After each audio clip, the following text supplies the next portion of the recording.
Hello guys, इस भाग में हम लीवर और गॉल ब्लैडर यानी कि यकृत और पित्ताशय के बारे में हम लोग जानेंगे।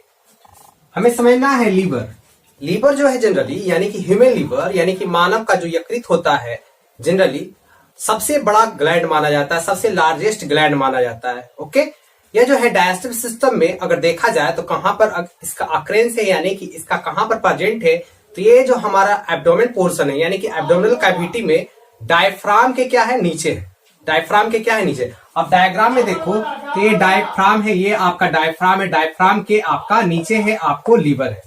किस तरफ है? आपको राइट तरफ है। जब हम राइट तरफ कैसे जाने कि इधर राइट तरफ है इधर लेफ्ट तरफ, जब भी हम कोई भी देखेंगे अगर एनाटॉमिकली फिगर है ना, कोई भी आपको ह्यूमन बॉडी का या अनदर एनिमल का, तो उसके वेंट्रल सेक्शन से अगर इस हैंड की ओर है ना, या तो बोर्ड के अलोंग हम इस तरीके से खड़े हैं तो इस साइड मेरा राइट हैंड है तो इधर आपका राइट हुआ है ना, राइट तरफ कौन है? लीवर है। आपको लेफ्ट तरफ कौन है? स्टमक है। इस तरीके से हम लोग समझेंगे। तो इस तरफ राइट हिस्से तरफ आपका लीवर है, उसी तरीके से आपको ये एब्डोमिनल कैविटी में आपका स्टमक है। ओके, लेफ्ट की तरफ। तो इस तरीके से हमने देखा, दैट इज ये अकरेंस देखा यानी कि पोजीशन देखा। अब देखा जाए कि इसका भार कितना होता है, इसका वेट कितना होता है, तो जनरली मेल में सबसे ज्यादा इसका भार होगा किसके अपेक्षा? फीमेल की अपेक्षा। मेल में जनरली 1.5 से लेकर के 1.8 तक इसका केजी के रूप में यानी कि 1400 ग्राम से लेकर के जनरली मानो तो 1800 ग्राम तक इसका वेट आपको ह्यूमन मेल में होगा यानी कि मानव नर में। लेकिन अगर फीमेल में देखा जाए तो फीमेल में थोड़ा सा कम होता है ना, जनरली इसमें अगर देखा जाए फीमेल में तो 1.32 आपको 1.5 केजी तक यानी कि हम लोग कहा जाए तो यानी कि 1200 से 1300 लेकर के मतलब कि समझ आ जाए तो 1.5 केजी के अलोंग आपको आता है यानी कि 1500 ग्राम तक इसका वेट आता है। ओके, तो इस तरीके से हमने देखा इसका भार देखा। लीवर को हम लोग हीपर टर्म से इंडिकेट करते हैं। कौन से टर्म से इंडिकेट करते हैं? HEPER, hepar. हीपर कहीं भी रहेगा तो उसका मतलब हम लोग समझेंगे आपको डेट इज क्या है? लीवर है। अब हम लोग देखेंगे कि ये जो लीवर का जो पोर्शन है ये आपका लीवर को हम लोग बायोलॉजिकल नेम में मैंने बताया हीपर कहते हैं, है ना। जैसे देखिए यहाँ पर हिपैटिक टर्म है तो हीपर यहाँ आया, हीपर से रिलेटेड लीवर आएगा। ओके, इस भाग में देखना है, राइट हिस्से तरफ देखना है एब्डोमिनल कैविटी में, तो आपका लीवर रहेगा। लीवर आपको जनरली दो लोब से मिलकर के बना हुआ है ना। तो देखेंगे एक हिस्सा हो गया राइट लोब, आपका लिखा हुआ है राइट लोब, और दूसरा तरफ आपका हो गया दैट इज लेफ्ट लोब। तो कितना लोब? दो लोब। उसी तरीके से आगे की ओर जो राइट लोब है आगे जाकर के 3 भाग में आपको फिर से बटेगा, है ना। एक आपको रहेगा जो प्रोपर लोब है ना, और आपको कॉमन प्रोपर, और एक रहेगा आपको दैट इज कॉर्डेट, और एक और रहेगा है ना दैट इज आपको क्वाड्रेट लोब। तो इस तरीके से कितना हुआ? क्वाड्रेट लोब और क्वाड्रेट लोब जनरली पीछे होता है, और ये जो है ये आपको बटा हुआ नहीं होता है लेफ्ट वाला। अब देखते हैं दोनों लोब की बात करते हैं, राइट लोब और लेफ्ट लोब दोनों क्या होता है? दोनों एक लिगामेंट से जुड़ा होता है। उस लिगामेंट को क्या करते हैं? ये जो लिगामेंट है हमने ब्लैक से आपको यहां पर देखिए हमने डायरेक्शन दिया, यहां पर जो लिखा हुआ है फ्लैसीपेरम लिगामेंट, यही लिगामेंट है जो दोनों लोब को कनेक्ट किए रहता है ना, और यही आगे जाकर के कंटिन्यूअस पेरिटोनियम के रूप में आपको होता है। तो इस तरीके से ये आपका लिगामेंट है। लेकिन क्या लीवर आपको जनरली पूरा का पूरा लीवर एक पतला दोनों लोब है यानी कि राइट लोब और लेफ्ट लोब, राइट लोब इधर हुआ ना और लेफ्ट लोब इधर, दोनों का दोनों लोब एक आपको पतला सा थीन कनेक्टिव आपको लेयर से क्या रहेगा? कवर्ड रहेगा। उस थीन कनेक्टिव लेयर से कवरिंग रहेगा, उसको हम लोग कहेंगे, उस बाहर वाले सरफेस को यानी कि ग्लीसन कैप्सूल कहेंगे। क्या कहेंगे? Gleason capsule. ग्लीसन कैप्सूल सिर्फ और सिर्फ ह्यूमन लीवर में ही आपको, ह्यूमन लीवर नहीं हम लोग कह सकते मैमेलियन लीवर, मैमेलियन में तो ह्यूमन के अलावा और भी बहुत सारे हो जाते हैं। तो मैमेलियन लीवर का ये जनरली मेन जो है प्रॉपर्टीज है कि ग्लीसन कैप्सूल आपको जनरली देखने को मिलेगा।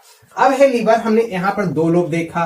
अब इसके डक्ट की बात करते हैं तो आपको राइट लोब में जो रहेगा उसको कहेंगे राइट हेपेटिक डक्ट, ये छोटा छोटा जो डक्ट है उसको कहेंगे राइट हेपेटिक डक्ट, और लेफ्ट की तरफ रहेगा उसको क्या कहेंगे? लेफ्ट हेपेटिक डक्ट के नाम से जानेंगे। अब ये दोनों हेपेटिक डक्ट यानी कि आप जानते हो कि लीवर क्या करता है? बाइल बनाता है, और बाइल को स्टोर कौन करता है? यानी कि पित्त को बनाता कौन है? लीवर, यकृत। लेकिन इसको स्टोर होता है कहां पे? गॉल ब्लैडर, जो आप लीवर के पिछले हिस्से में पोस्टीरियर तरफ आपको प्रेजेंट है। इसीलिए हमने डॉट डॉट से बनाया है आपको गॉल ब्लैडर को, जिसको कहते हैं पित्ताशय कहते हैं। ओके, तो ये जो है आपको बाइल बनेगा यकृत में, ओके, अब कहां पर बनेगा बाइल? लीवर के जो सेल्स होंगे हिपैटोसाइट्स होगा, यानी कि लीवर के सेल्स को क्या कहते हैं? हिपैटोसाइट। वहीं पर बाइल बनेगा और जा करके आपको जो भी डक्ट के थ्रू जाते हुए आपको दोनों डक्ट मिलेगा, राइट हिपैटिक डक्ट और आपको लेफ्ट हिपैटिक डक्ट, दोनों को कॉमन मिला करके कहेंगे कॉमन हिपैटिक डक्ट। आपको लिखा हुआ है कॉमन हिपैटिक डक्ट। अब कॉमन हिपैटिक डक्ट से होते हुए आपको जाएगा सिस्टिक डक्ट के थ्रू, कहां पर? गॉल ब्लैडर में जाकर के बाइल स्टोर हो जाएगा। ओके, बाइल जब यकृत में बनता है तो उसका पीएच वैल्यू अगर देखा जाए तो काफी ज्यादा बेसिक होता है, 8.6 के लगभग होता है पीएच वैल्यू। पीएच वैल्यू का मतलब जानते हैं ना, कंसंट्रेशन ऑफ हाइड्रोजन, है ना। तो हाइड्रोजन का जो कंसंट्रेशन होता है काफी ज्यादा अल्कलाइन होता है, लेकिन आपको जैसे ही बाइल आपको आता है लीवर से होते हुए, आपको लीवर के डक्ट के थ्रू बहुत सारे जो जितने भी डक्ट हैं आपको गॉल ब्लैडर में, तो एक पीएच वैल्यू घट जाता है, यानी कि 7.6 इसका पीएच वैल्यू आपको हो जाता है। ओके, इस तरीके से अब जो ये बाइल है, अब बाइल आपको जाएगा और कहाँ निकलेगा, यानी कि ये जो बाइल है हमने देखा गॉल ब्लैडर के जो आपको जो ऊपर जो ट्यूब है, ये जो ट्यूब है आपका क्या है? सिस्टिक डक्ट है। हम लोग कहेंगे कि गॉल ब्लैडर के डक्ट को क्या कहते हैं, यानी कि उसके जो ट्यूब है उसको क्या कहते हैं? Cystic duct. सिस्टिक डक्ट और जो ये कॉमन हेपेटिक डक्ट है, दोनों कॉमन मिल करके जो ये जो डक्ट है ये आपको बनाएगा बाइल डक्ट बनाएगा, क्योंकि ये जो बाइल है इधर से स्टोर हुआ, फिर से जब जरूरत पड़ेगा तब बाइल कहां पर जाएगा? ड्यूडेनम वाले में जाएंगे। डाइजेस्टिव सिस्टम में आपने पढ़ा है कि बाइल का जो फंक्शन होता है, फूड जब एसिडिक रहता है तो उसको न्यूट्रलाइज करने में होता है, तो ये न्यूट्रलाइज करने में आपको क्या करेगा? आपको मदद करेगा, है ना। तो अब बाइल है आपको कहां पर आया? जैसे कि हमने देखा सिस्टिक डक्ट और आपको कॉमन हिपैटिक डक्ट दोनों मिल करके क्या बनाएगा? हमने देखा बाइल डक्ट। अब आगे जाकर के बाइल डक्ट और पैनक्रियाटिक डक्ट, आगे जाकर के मेन पैनक्रियाटिक डक्ट, आपको दोनों मिल करके क्या बनाएगा? Hepato pancreatic ampulla. इस वाले हिस्से को एम्पुला और बैटर के नाम से भी हम लोग जानते हैं। क्या कहते हैं? हमने कहा बाइल डक्ट और कॉमन हिपैटिक डक्ट आपको मिल करके आपको क्या बनाएगा? आपको हिपैटो दोनों ये मिल जाएगा आपको, यानी कि ये क्या था? Bile duct. और इधर जो आपको ये जो मेन है, ये पैनक्रियाज का जो मेन है ना, that is common pancreatic duct. यहाँ पर मैंने लिखा है पैनक्रियाज का, ये पैनक्रियाटिक डक्ट हुआ। ये आगे वाला जो हिस्सा यहाँ पर लिखा हुआ नहीं, इसे कॉमन पैनक्रियाटिक डक्ट है। कॉमन पैनक्रियाटिक डक्ट और ये बाइल डक्ट दोनों मिल करके आपको ये क्या बना देगा? Hepato pancreatic ampulla. यहाँ पर आपको उसको कहा जाएगा एम्पुला ऑफ बैटर। आपको जनरली अगर देखा जाए तो यहाँ पर जो डक्ट है वहां पर दो तरीके का आपको स्पिंक्चर भी देखने को मिलेंगे। स्पिंक्चर क्या होता है? स्पिंक्चर ऐसा पार्ट होता है जो क्या करता है, जो ब्लॉक करके रखता है रास्ता को, है ना। कोई मटेरियल्स अगर आता है तो वो आपको क्या करता है, ये अगर क्लोज हो जाएगा ना तो आपको कोई भी सब्सटेंस आपको इधर की ओर नहीं आएगा। तो स्पिंक्चर आपको क्लोज होने में, ओपन होने में, है ना, मदद करता है। ताकि जैसे हमारे आपने देखा होगा कि एलिमेंट्री कैनाल में जगह जगह पर स्पिंक्चर रहता था, है ना। कहीं कहीं पर स्पिंक्चर फेल होता था तो बिमिटिंग हो जाती थी, इमेसिस हो जाती थी, उल्टी हो जाता था। यहाँ भी आपको दो स्पिंक्चर है। एक आपको जो है इस हिस्से में बाइल डक्ट वाले पोर्शन पे, बाइल डक्ट वाले हिस्से पे जो है उसे हम लोग कहेंगे स्पिंक्चर ऑफ वॉइडन। क्या कहेंगे? Sphincter of Boyden. आगे की ओर है जो आपको मेन आपको जो है हिपैटो पैनक्रियाटिक एम्पुला के पास है, उसे कहेंगे स्पिंक्चर ऑफ ओडी। क्या कहेंगे? स्पिंक्चर ऑफ ओडी के नाम से हम लोग जानेंगे। तो ये हमने देखा। तो अब जो बाइल आपको आकर के कहां पर रिलीज होगा? दैट इज ड्यूडेनम में आएगा। ओके, तो इस तरीके से आपको डाइजेशन में आपको हेल्प करेगा। अब हम लोग देखते हैं कि जो ये लीवर है, लीवर का जनरली जो सेल्स जो होते हैं हिपैटोसाइट्स होता है, लेकिन क्या लीवर का भी तो कुछ तो मतलब कि यूनिट होगा, स्ट्रक्चरल यूनिट, फंक्शनल यूनिट, है ना। तो इसका जो स्ट्रक्चरल और फंक्शनल जो यूनिट है क्या है? दैट इज हिपैटिक लोब्यूल्स है। ओके, तो इसके लीवर के जो होते हैं आपको स्ट्रक्चर एंड फंक्शनल यूनिट, उसे क्या कहते हैं? हिपैटिक लोब्यूल्स के नाम से जानते हैं। अब ये हिपैटिक लोब्यूल से बहुत सारा ऐसा जैसे एक मैंने बनाया है, देखिए इस तरफ बहुत सारा ऐसा हिपैटिक लोब्यूल है। इसी को हम पूरा को कहेंगे हिपैटिक लोब्यूल्स, है ना, बहुत सारा मिलेगा। अब एक हिपैटिक लोब्यूल्स में देखते हैं, ये क्या है? ये फिगर आपको रहेगा छोटा छोटा फॉर्म में, कहा? लीवर में रहेगा। अब इसमें देखेंगे लोब्यूल्स के अंदर देखेंगे तो आपको जगह जगह पर आपको फैट स्टोरेज सेल्स भी देखने को मिलेगा, है ना, जो आपको प्रेजेंट रहेगा लीवर्स के। आपको जो भी है पार्ट है उसमें लीवर के सेल्स में आपको पाए जाएंगे, है ना। अब देखिए, अब हिपैटिक लोब्यूल्स में चलते हैं। ये जो पार्ट है, ये पार्ट है ना, आपको इसे कहते हैं ब्रांच ऑफ हिपैटिक वेन। इसी को हम लोग लंबा करेंगे ना इसी को आप इलोंगेट करोगे, लंबा करोगे तो कैसा होगा, जैसे हम देखिए जनरली हम बनाते हैं, ये आपको स्ट्रक्चर आपको यहीं से आया है, इसको हम लंबा कर देंगे ना तो इस तरीके से आपको होगा। तो यही जो पार्ट है यहाँ से यहाँ इस तरीके का ये जो पार्ट है दैट इज इसी से आपको कट करके आया है। ओके, तो ये जो है लीबर लोब्यूल्स का हम ट्रांसवर्स सेक्शन पढ़ रहे हैं। ट्रांसवर्स सेक्शन जो होता है इस तरीके का सेक्शन होता है, हॉरिजॉन्टल सेक्शन होता है ना। एक तो लॉन्गिट्यूडनल सेक्शन होता है, ये लॉन्गिट्यूडनल नहीं है, ट्रांसवर्स सेक्शन है। तो यहाँ पर देखिए ये जो ट्यूब्यूल्स है, ये ट्यूब्यूल क्या है, हिपैटिक वेन है, ये आपका हिपैटिक वेन है। देखिए यहाँ पर हिपैटिक वेन है ना, तो ये ब्रांच ऑफ हिपैटिक वेन लिखा हुआ है। अब जो यहाँ पर है इस लोब्यूल में जगह जगह पर देखिए छोटे छोटे छोटे छोटे छोटे छोटे छोटे छोटे सेल्स हैं। इस सेल्स को कहेंगे लीवर का सेल्स, हिपैटोसाइट्स कहेंगे। हिपैटोसाइट भरा पड़ा है, हिपैटोसाइट्स के बीच में खाली जगह रहेगा, स्पेस रहेगा, उसे सिनुसॉइड कहेंगे। देखिए ये हिपैटोसाइट्स, यहाँ पर हिपैटोसाइट्स यह है ना, ये हिपैटोसाइट्स है। हिपैटोसाइट्स के बीच में जो जगह रहेगा उसे क्या कहेंगे, सिनुसॉइड कहेंगे। क्या कहेंगे, इस जगह में लिखा हुआ है सिनुसॉइड है ना, क्या कहेंगे, सिनुसॉइड के हम लोग नाम से उसको जानेंगे। आई बात समझ में। तो सिनुसॉइड के नाम से हम लोग जानते हैं, उसको पूरा नाम होता है पेरिसिनुसॉइडल स्पेस ऑफ लिवर। तो इस तरीके से दैट इज ये स्पेस है। यहाँ पर क्या होगा, ये जो हिपैटोसाइट्स है ना, यही हिपैटोसाइट्स जनरली क्या करता है, बाइल बनाता है। बाइल बनाएगा, बाइल सेक्रीट करेगा, कहाँ पे आएगा, ये जब वाला जगह पे, इस जगह को हमने कहा क्या कहा, दैट इज बाइल कैनालकुली, जहां पर आपको सिनुसॉइड स्पेस रहेगा है ना। ये बाइल आएगा, बाइल एकत्रित होगा इस जगह पे। तो ये जो है आपको, ये जो एरिया है आपको यहाँ पर क्यूवेडल इपिथेलियम टिश्यू रहेगा। ओके, और ये जाकर के आगे जो है बाइल, बाइल जाकर के कलेक्ट कहां पर होगा, इस एरिया में होगा। इस एरिया को हम लोग कहते हैं branch of interlobular bile duct कहते हैं, है ना, या तो कहते हैं बाइल डक्ट्यूल्स भी कहते हैं। तो इस तरीके से ये जो है आपको सिनुसॉइड एरिया के पास आपको बाइल आएगा और बाइल आपको चलता चला जाएगा किधर की, और आपको ब्रांच ऑफ जो इंटरलोबुलर बाइल डक्ट है उसके थ्रू होते हुए चल जाएगा। उसका जो सेल्स होगा कॉलमनर एपिथेलियम से आपको बना रहेगा, है ना। तो इसको हम लोग बाइल डक्ट्यूल्स भी कह सकते हैं। तो यहाँ पर जो ये आपका है, जैसे यहाँ पर जो हिपैटोसाइट्स है, आपको जो बाइल निकाला, ये जो जगह खाली था इसको हम लोग कहते थे सिनुसॉइड, है ना। तो इसको दोनों के बीच में है ना, तो हम लोग कह सकते हैं पेरिसिनुसॉइड भी कह सकते हैं। तो ये एक कैनल की ओर है, इसीलिए हमने यहाँ पर लिखा बाइल कैनालकुली। बहुत बड़ा बड़ा कैनल होगा, है ना, ये प्लूरल के फॉर्म में तब बाइल कैनालकुली, इसमें क्या रहेगा, बाइल रहेगा। यही इसी कैनल को कहते हैं हेरिंग्स कैनल कहते हैं, है ना। ये आगे जाकर के कंटिन्यू होकर के इंटरलोबुलर बाइल डक्ट में आपको जाकर के खुलेगा, है ना, और फिर ये चलता चला जाएगा आपको कहाँ, लीवर से होते हुए कहां पर चला आएगा, आपको सिस्टिक डक्ट के थ्रू गॉल ब्लैडर में स्टोर हो जाएगा। तो इस तरीके से हमने इस हिस्से में बताया, है ना। देखिए यहाँ पर भी देखिए, यहाँ पर भी देखिए है हिपैटोसाइट्स।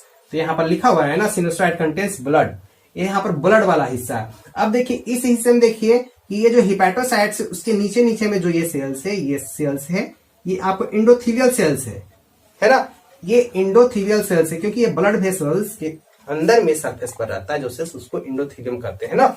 आपको देखिए जगह जगह पर आपको कफर सेल्स भी है ना। यहाँ पर देखिए हिपैटोसाइट्स की जगह पर आपको क्या, कफर सेल। कफर सेल जानते हो, मैक्रोफाइज के जैसा काम करता है। क्या करता है, ये इनगल्फ कर लेता है किसको, आरबीसी को, डब्ल्यूबीसी को, बैक्टीरिया को क्या करता है, खा जाता है, इनगल्फ कर लेता है ना। इसीलिए इसको कहते हैं कफर सेल कहते हैं, है ना। जितना भी आपको हार्मफुल रहेगा सब्सटेंस या तो डेड हो जाएगा, तो उसको क्या करेगा, मैक्रोफाज के जैसा एक्ट कर लेगा, है ना, यानी कि उसको इंगल्फ कर लेगा अपने शरीर में। अब देखिए इस लोब्यूल में तो हमने बताया कि ये सिनुसॉइड है। अब लोब्यूल्स के जगह जगह पर आपको बीच वाले एरिया में आपको क्या रहेगा, देखिए यहाँ पर ये जो बाइल डक्ट का जो ब्रांच है, यहाँ पर देखते हैं ये हिपैटिक पोर्टल आपको वेन रहेगा, है ना। आपको हिपैटिक आर्टरी जो भी है यहीं पर रहेगा, है ना। इस जगह को, ये जो छोटा सा जगह रहेगा, है ना, जैसे देखिए यहाँ पर हिपैटिक पोर्टल वेन है ना, ये जो पार्ट है ना, ये तीनों मैंने दिखाया है। यहाँ पर है branch of hepatic portal vein, ये पोर्टल वेन वाला हिस्सा हुआ, ये हिपैटिक आर्टरी वाला हिस्सा हुआ। तो इस तरीके से जो जगह, ये छोटा सा एकदम नैरो सा जगह है ना, इसी को हम लोग स्पेस ऑफ मॉल के नाम से जानते हैं। इस एरिया को स्पेस ऑफ मॉल कहते हैं लीवर का। ओके, तो इस तरीके से हमने आपको ये समझाया। तो अब हम लोग आगे की ओर बढ़ते हैं, है ना। तो डेट इज, इसमें हमने बताया that is space of mall रहेंगे, काफी जो आपका क्या रहेगा, डेट इज नैरो पोर्शंस रहेगा। लेकिन अब देखना है नेक्स्ट आगे ये जो फिगर है ब्लड सप्लाई किस तरीके से होता है लीवर में, ये दिखाया गया। ये देखिए आपका लीवर है, लीवर में ब्लड सप्लाई दो तरीके से होता है। एक तो आपका हिपैटिक पोर्टल वेन यानी कि पोर्टल सिस्टम के थ्रू होता है। अब पोर्टल क्या है भाई, पोर्टल एक ऐसा चीज होता है ना कि जैसे दो गो आर्गन है, दो गो आर्गन के बीच में आपको जो भी आपको ब्लड वेसल्स का जो भी आपको नेटवर्क बनता है ना, उसको हम लोग पोर्टल सिस्टम कहते हैं। तो देखिए ये गट, इंटेस्टीन और लीवर के बीच बनता है ना। तो देखिए इधर की ओर इंटेस्टीन और गट रहता है, इधर रहता है लीवर, है ना। अब बीच में जो ये बन गया तो इसी को कहते हैं हम लोग that is hepatic portal system. तो यहाँ पर देखिए हिपैटिक पोर्टल वेन है, इधर से क्या आता है, लीवर में दो जगह से ब्लड आता है, एक कार्बोक्सीजनेटेड आता है यानी कि डीऑक्सीजनेटेड ब्लड आता है, एक से आपको ऑक्सीजनेटेड आता है यानी कि ब्लड दो जगह से आएगा। एक हिपैटिक पोर्टल वेन की तरफ से आएगा और दूसरा जो आएगा आपको डॉर्सल अरोटा की तरफ से आएगा ब्लड। अब देखो कि हिपैटिक पोर्टल वेन की तरफ से आएगा कैसा, डीऑक्सीजनेटेड ब्लड आएगा। ये देखो गट की तरफ से आया, बहुत सारा आपको जो है वेसल्स जो निकला इससे, है ना, और जाकर के कलेक्ट हुआ एक बड़ा वेसल्स, तो उसी को हमने क्या कहा, हिपैटिक पोर्टल वेन का। इसमें कार्बोक्सीजनेटेड रहेगा क्योंकि कोई भी आएगा ना आपको ऑर्गन से तो कैसा रहेगा, डीऑक्सीजनेटेड ब्लड ही रहेगा। ये डीऑक्सीजनेटेड ब्लड आएगा। अब वो लीवर आपको जो भी है, लीवर तो जानते हैं सबसे ज्यादा मेटाबॉलिक आपको फंक्शंस करता है ना, बहुत ज्यादा इसका मेटाबॉलिक पावर हाई रहता है ना। अब जो ये डॉर्सल अरोटा है, डॉर्सल अरोटा से क्या होगा, कैसा आएगा, ये ऑक्सीजनेटेड ब्लड आएगा। कैसा आएगा, ऑक्सीजनेटेड ब्लड आएगा। इस तरीके से ऑक्सीजनेटेड ब्लड आएगा और आपको वर्क करेगा आपको लीवर, है ना। तो इस तरीके से हम लोगों ने देखा। जो अब हम लोग देखते हैं ये जो गट है, गट के तरफ से इंटेस्टीन के थ्रू तरफ, इंटेस्टीन और गट दोनों को मिला हुआ भाग के तरफ से आपको कार्बोक्सीजनेटेड ब्लड आता है, तब किधर की ओर जाता है, इधर की ओर। और जो ये जो हिपैटिक जो आर्टरी है, हिपैटिक आर्टरी देखो ना, यहाँ पर हिपैटिक आर्टरी देखिए डॉर्सल अरोटा है ना, डॉर्सल अरोटा से आपको क्या निकला है, डेट इज ये जो ब्लड वेसल्स है, ये हिपैटिक आर्टरी, हिपैटिक मतलब कि लीवर की तरफ आया। तो ये ऑक्सीजनेटेड ब्लड आएगा और आपको डेट इज इसको क्या करेगा, सप्लाई करेगा, लीवर को सप्लाई करेगा। तो एक तरफ इधर से आपको ब्लड आया, एक आया आपको हिपैटिक पोर्टल सिस्टम यानी कि हिपैटिक पोर्टल वेन की तरफ से आया, है ना। तो इस तरीके से हमने ये देखा। अब जो देखिए यहाँ पर है जो ये जो ऑक्सीजनेटेड है, अब जो ये बदलेगा ऑक्सीजनेटेड में, तो ये आपको हिपैटिक वेन कलेक्ट करेगा, आगे की ओर जाएगा ब्लड। तो इस तरीके से मैंने इसमें 4 पार्ट बताया। एक मैंने बताया कि लीवर स्टमक कैसा होता है, उसमें क्या होता है, आपको जो उसका जो यूनिट है, लीवर के सेल्स में जो उसका यूनिट है यानी कि हिपैटिक लोब्यूल्स, उसका हमने ट्रांसवर्स सेक्शन करके ये सिंपल डायग्राम में हमने करके समझाया। एक जो था दैट इज किस तरीके से ब्लड का सप्लाई होता है लीवर में, ये हमने जाना। अब जो है आप लोग जानते हैं, हम भी जानते हैं कि लीवर जो होता है आपको सबसे ज्यादा उसमें रिजनरेशन कैपेसिटी होता है ना, सबसे ज्यादा मोस्ट रिजनरेशन पावर किसमें होता है, आपको अगर ह्यूमन बॉडी के कोई भी आपको ऑर्गन में, तो किसमें, लीवर में होता है। लीवर में बहुत सारा फंक्शन होता है ना। और देखना है लीवर का जो ये जो है ना भाग, ये आपको लीवर का कलर कहा जाएगा, कलर कैसा, रेडिश ब्राउन के जैसा इसका कलर होता है। कैसा कलर होता है, रेडिश ब्राउन। अब लीवर के जो पिछला हिस्सा है, पीछे की तरफ ये गॉल ब्लैडर है। गॉल ब्लैडर जनरली नाशपाती के जैसा होता है, आई बात समझ में। तो ये नाशपाती के जैसा होता है, सैक लाइक स्ट्रक्चर होता है, बैग लाइक स्ट्रक्चर होता है। राइट में हॉर्स में जानते हो गॉल ब्लैडर नहीं पाया जाता है, आई बात समझ में। तो इस तरीके से हमने ये गॉल ब्लैडर का जो आपको डक्ट होता है, उसको हम लोग क्या कहते हैं, सिस्टिक डक्ट। अगले वाले भाग में हम बताएंगे फंक्शन किसका, लीवर का फंक्शन, और क्या, दैट इज गॉल ब्लैडर का फंक्शन। इस भाग में हमने देखा, जनरल टॉपिक देखा पूरा का पूरा, है ना, कि डक्ट क्या है, जनरल पोर्शन देखा, डक्ट के बारे में देखा, ब्लड सप्लाई देखा, हिपैटिक लोब्यूल्स के बारे में हमने समझा, है ना। अगले भाग में हम लोग मिलेंगे functions of liver and gall bladder.